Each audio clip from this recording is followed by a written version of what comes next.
नमस्कार मित्रांनो, स्वागत आहे तुमचं आताच्या ब्रेकिंग न्यूजमध्ये। मित्रांनो, अनुसूचित जाती नवबौद्ध प्रवर्गातील शेतकऱ्यांना सिंचनाची शाश्वती उपलब्ध करून देण्याच्या उद्देशानं डॉक्टर बाबासाहेब आंबेडकर कृषी स्वावलंबन योजना सुरू करण्यात आली आहे। ही योजना मुंबई वगळता राज्यातील इतर सर्व 34 जिल्ह्यांमध्ये राबवण्यात येणार आहे। लाभार्थी हे अनुसूचित जाती नवबौद्ध शेतकरीच असले पाहिजेत हे लक्षात घ्या। शेतकऱ्यांकडे सक्षम प्राधिकाऱ्यांना दिलेलं जात प्रमाणपत्र आवश्यक आहे। या विहिरीचा लाभ घ्यायचा असल्यास 0.40 हेक्टर जमीन तुमच्याकडे असायला हवी। नवीन विहिरी व्यतिरिक्त इतर घटकांचा लाभ घेण्यासाठी तुमच्याकडे 0.20 हेक्टर जमीन असायला हवी। लाभार्थ्याकडे कमाल क्षेत्र हे 6 हेक्टरपेक्षा जास्त नसावं। शेतकऱ्याच्या नावे 7, 12 आणि 8 उतारा असणं आवश्यक आहे। त्यानंतर बँक खातं तुमचं आधार कार्डशी लिंक असणं आवश्यक आहे। नवबौद्ध शेतकऱ्यांचे सर्व मार्गाने मिळणारं उत्पन्न हे 1.5 लाखांपेक्षा अधिक नसावं। त्यासाठी तुम्हाला मागच्या वर्षीचा उत्पन्नाचा दाखला सादर करावा लागणार आहे। सोबतच ग्रामसभेची शिफारस देखील आवश्यक आहे।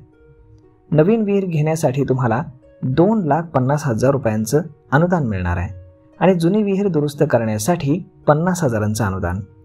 जर तुम्हाला इनवेल बोर घ्यायचा असेल तर तुम्हाला 20,000चं अनुदान मिळणार आहे आणि वीज जोडणीसाठी 10,000चं अनुदान। शेततळ्यांच्या प्लॅस्टिकसाठी 1 लाखाचं अनुदान आणि सूक्ष्म सिंचन संच 50,000चं अनुदान आणि तुषारसाठी 25,000चं अनुदान मिळणार आहे।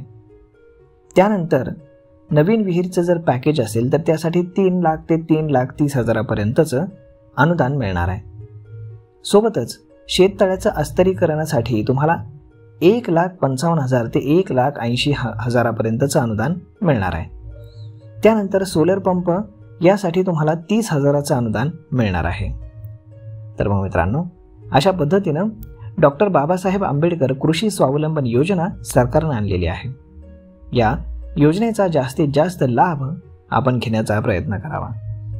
तर मग मित्रांनो, हा व्हिडिओ, ही माहिती तुम्हाला कशी वाटली हे तुम्ही आम्हाला कमेंट करून नक्कीच सांगा आणि जर आवडली असेल तर आपल्या जवळच्या मित्रमंडळींसोबत देखील हा व्हिडिओ तुम्ही शेअर करायला विसरू नका।